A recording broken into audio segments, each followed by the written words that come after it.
শাকিব খানের Rockstar cinema ঈদুল আজহায় মুক্তি পাওয়া এই সিনেমা ঘিরে শুরুতে মিশ্র প্রতিক্রিয়ার সৃষ্টি হয়েছিল। তবে ধীরে ধীরে সিনেমাটির জনপ্রিয়তা বাড়ছে। দেশ ছেড়ে বিদেশি সিনেপ্লেক্সেও চলছে ছবিটি।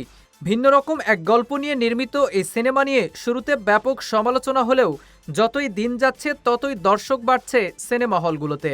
আমি শুরু থেকেই জানতাম যে রকস্টার তো হিট করবেই, কারণ বাংলাদেশের প্রতিটা মানুষই আসলে একজন নিজস্ব রকস্টার, সো এই রকস্টারদেরকে কেউ থামাইতে পারবে না। এছাড়াও ছবিটি ঘিরে সমালোচকদের তীব্র জবাব দিয়েছেন শাকিব ভক্তরা। ছবি না দেখে সমালোচকদের এমন বক্তব্যের ক্ষোভও প্রকাশ করেছেন তারা। আর রকস্টার সিনেমার কথা যদি আমি ভাই বলতে যাই, স্পেশালি আমার সবথেকে বেশি যে জিনিসটা ভালো লাগছে শাকিব খানের যে কস্টিউমগুলো ছিল, আরে ভাই লুকগুলা কি ছিল। এদিকে রকস্টার দিয়ে প্রথমবার ছবির পরিচালনায় অভিষেক আজমান রুশোর মুক্তির পর থেকে সিনেমা হলগুলোতে গিয়ে দর্শকদের ভালোবাসা কুড়াচ্ছেন বলে জানান তিনি।